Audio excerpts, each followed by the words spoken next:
কি বললেন, হে হযরত ইহুদি কওম, তোমাদের থেকে হযরত কালিমুল ইসলাম তোমাদের যখন নিকট তার চেয়ে বেশি আমার নিকটবর্তী। এখানে অনেক অর্থ আছে। পানান আহাক্কু আওলা, যে আমার নিকটবর্তী, আমি ওনার বেশি হকদার। এবং আওলা বলতে আরেকটা অর্থ হয় আমি ওনার সম্মানিত পিতা, সুবহানাল্লাহ সাল্লাল্লাহু আলাইহি সাল্লাম। কাজী তখন নূরে মুজাসসাম হাবিবুল্লাহ হুজুর পাক সাল্লাল্লাহু আলাইহি ওয়াসাল্লাম তিনি নিজে রোজা মোবারক রাখলেন। হযরত সাহাবায়ে কিরাম রাদিয়াল্লাহু তাআলা ওনাকে রোজা রাখতে বললেন। এখানে ফিকির করতে হবে, ফিকির না করলে এটা বোঝা যাবে না। এটা মুক্তালিফ বর্ণনা, একটা বর্ণনা হচ্ছে নূরে মুজাসসাম হাবিবুল্লাহ হুজুর পাক সাল্লাল্লাহু আলাইহি ওয়াসাল্লাম ওনার থেকে, অর্থাৎ উনি দুনিয়া তার সময় আনার 1500 বছর আগে হযরত কালিমুল ইসলাম তিনি তার সময় নিয়েছেন 1500 বছর আগে। আবার হযরত কালিমুল ইসলাম হচ্ছে নূরে মুজাসসাম হাবিবুল্লাহ হুজুর পাক সাল্লাল্লাহু আলাইহি ওয়াসাল্লামের উম্মত। উনি লোহিত সাগর পার হইলেন উম্মত সহ, ফেরত ডুবে মরে গেল, এরকম কত ঘটনিত ঘটে। তাহলে সেদিন আবার কেন রোজা রাখতে হবে, সেদিন কেন তাজিম করতে হবে? সেটাই নূরে মুজাসসাম হাবিবুল্লাহ হুজুর পাক সাল্লাল্লাহু আলাইহি ওয়াসাল্লাম তিনি তাসদিক করলেন, উম্মতকে তালিম দিলেন। নবী এবং রসুল, হযরত নবী এবং রসুল আলাইহিমুসসালাম ওনাদের সাথে সংশ্লিষ্ট সম্পৃক্ত সংযুক্ত বিষয়গুলি দিন হোক রাত হোক যাই হোক, সেগুলি অবশ্যই সম্মানিত এবং অবশ্যই সেটা পালনীয়। সুবহানাল্লাহি রাসূল সাল্লাল্লাহু আলাইহি ওয়াসাল্লাম তিনি নিজে সেটা পালন করে উম্মতকে তালিম দিলেন।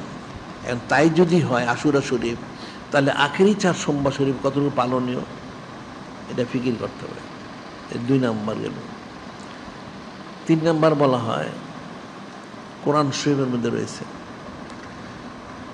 হযরত ঈসা রুহুল্লাহ আলাইহিস সালাম, ওনার উম্মতরা ওনাকে একবার বলল যে আপনি যদি দয়া করে হে রুহুল্লাহ আলাইহিস সালাম আমাদের একটা মুজিজা শরীফ দেখাইতেন, তাহলে আমাদের জন্য খুব ভালো হইতো।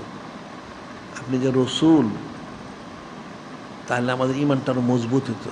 তো উনি বললেন এটা তো ঠিক না, কোন উম্মতের জন্য কোন নবী রসুল আলাইহিস ওনার কাছে মুজিজা শরীফ দেখতে চাওয়াটা এটা আদব না। কিন্তু উম্মত তো গাফিল, এরা নাছরবান্দা। উনি তাদের বুঝাইলেন, তারপর তার না আমাদেরকে দেখাইতেই হবে, নাউজুবিল্লাহ। আচ্ছা ঠিক আছে, কি দেখাইতে হবে? এখন নবী রসুল আলাইহিস ওনারা তো ওহী মোবারক ছাড়া কোনো কাজ করেন না। তাদের বক্তব্য বলে আসমান থেকে একটা খাদ্য সহ খাঞ্চা নাজিল করে দেখাইতে হবে। আসমান থেকে একটা খাদ্য সহ খাঞ্চা নাজিল করে আমাদেরকে দেখাইতে হবে, দেখাইলে আমাদের ইমানি কোরটা আর বৃদ্ধি হবে। আচ্ছা ঠিক আছে। এখন সেটি আল্লাহ পাক কোরআন শরীফে উল্লেখ করেছেন। ক্বালা ঈসা ইবনে মারইয়াম আল্লাহুম্মা রাব্বানা আনজিল আলাইনা মাইদাতাম মিনাস সামা তাকুনু লানা ঈদান লিআউয়ালিনা ওয়া আখিরিন ওয়া আয়াতাম মিনকা ওয়ারযুকনা ওয়া আনতা খায়রুর রাযিকিন। এখানে বলা হচ্ছে আয়াত শরীফে যিনি খালিক, যিনি মালিক, আল্লাহ পাক তিনি ঈশ্বর করেন।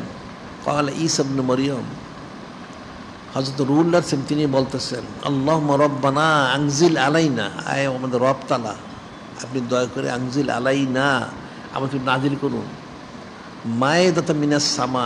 মায়দা, এখানে মায়দার অর্থ হচ্ছে খাদ্যটা খাঞ্চা নাজিল করে আমাদেরকে এই নাজিল করুন আমাদের জন্য আসমান থেকে।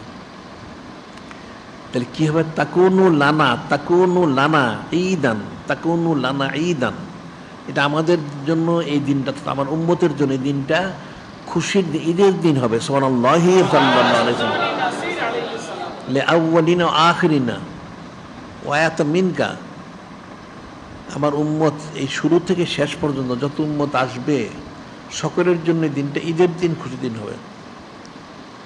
এবং আপনার তরফ থেকে একটা নিদর্শন মোবারক হবেন। ওয়ারযুকনা, আপনি আমাদের রিজিক দান করেন, আনতা খায়রুর রাযিকিন, আপনি উত্তম রিজিক দাতা, আমাদের রিজিক দান করুন, আপনি উত্তম রিজিক দাতা। উনি দোয়া করলেন। একজন নবী, একজন রসুল, উনি তো জলকদ রসুল, ইনজিল শরীফ ওনার নাজিল করা হয়েছে, ওনার দোয়া তো নির্ঘাত কবুলযোগ্য।